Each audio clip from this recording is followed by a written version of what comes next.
ان النبی صلی اللہ علیہ وسلم الدین النصیحہ،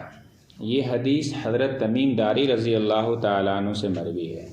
وہ فرماتے ہیں کہ نبی کریم صلی اللہ علیہ وسلم نے ارشاد فرمایا کہ دین سراسر نصیحت اور خیرخواہی کا نام ہے۔ دین سراسر نصیحت اور خیرخواہی کا کیا مطلب ہے؟ یعنی نصیحت اور خیرخواہی اعمال دین میں سے افضل ترین عمل ہے۔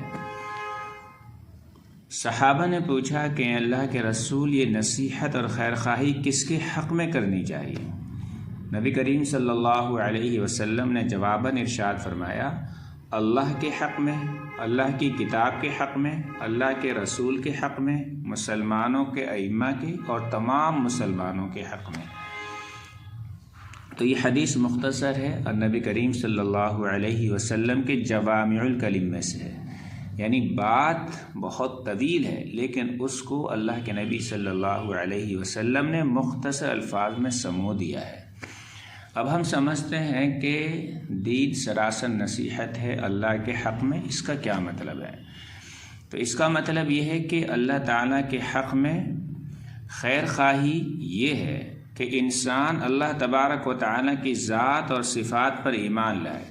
اللہ تبارک و تعالیٰ کی وحدانیت اور حاکمیت کا اعتقاد رکھے، اس کی ذات اور صفات میں کسی غیر کو شریک نہ کرے، اس کی عبادت اخلاص نیت کے ساتھ کرے اور اس کے اوامر اور نواہی کی اطاعت اور فرما برداری کرے، اس کی نعمتوں کا اقرار اور اعتراف کرے اور اس کا شکر ادا کرے اور اس کے نیک بندوں سے محبت کرے اور بدکار سرکش بندوں سے نفرت کرے۔ یہ ہے دین سراسر خیرخواہی ہے اللہ تعالیٰ کے حق میں، اس کا مطلب۔ اس کے بعد نبی کریم صلی اللہ علیہ وسلم ارشاد فرماتے ہیں کہ دین سراسر خیرخواہی ہے اللہ تعالیٰ کی کتاب کے حق میں۔ اس کا مطلب یہ ہے کہ مسلمان اس بات کا عقیدہ رکھے کہ یہ کتاب اللہ تبارک و تعالیٰ کی طرف سے نازل ہوئی ہے، اس میں جو کچھ لکھا ہے اسے سمجھے اور اس پر ہر حالت میں عمل کرے،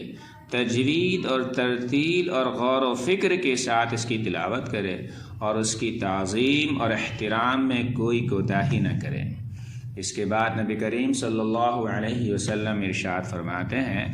کہ دین سراسر نصیحت ہے رسول اللہ صلی اللہ علیہ وسلم کے حق میں۔ اس کا مطلب یہ ہے کہ سچے دل سے یہ گواہی دے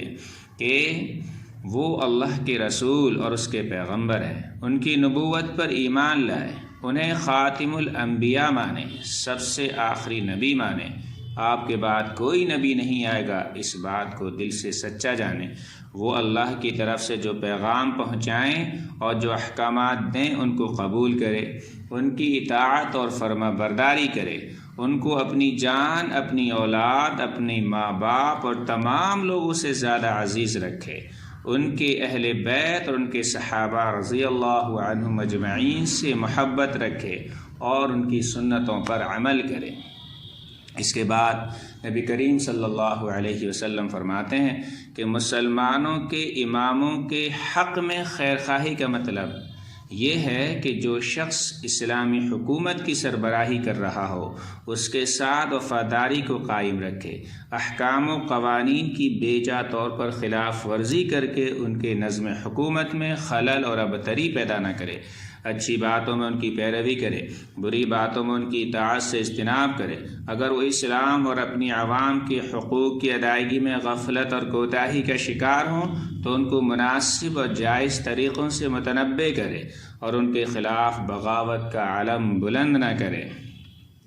نیز اس کا مطلب یہ بھی ہے کہ علماء کی جو مسلمانوں کے علمی اور دینی رہنما ہوتے ہیں عزت و احترام کرے، شرعی احکام اور دینی مسائل میں وہ قرآن و سنت کے مطابق جو کچھ فرمائیں اس کو قبول کرے اور اس پر عمل کرے، ان کی اچھی باتوں اور ان کے نیک اعمال کی پیروی کرے۔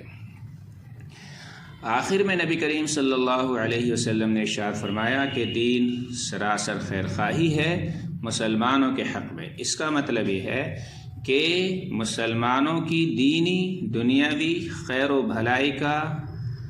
طالب رہے، ان کو دین کی تبلیغ کرے، ان کو دین کے اس راستے پر چلانے کی کوشش کرے جس میں ان کی بھلائی ہو اور ان کو کسی بھی طرح نقصان پہنچانے کے بجائے نفع پہنچانے کی سعی و کوشش کرے۔ نبی کریم صلی اللہ علیہ وسلم کی حدیث جیسا کہ میں نے بتایا جوامع الکلم میں سے ہے۔ اس کے مختصر الفاظ حقیقت میں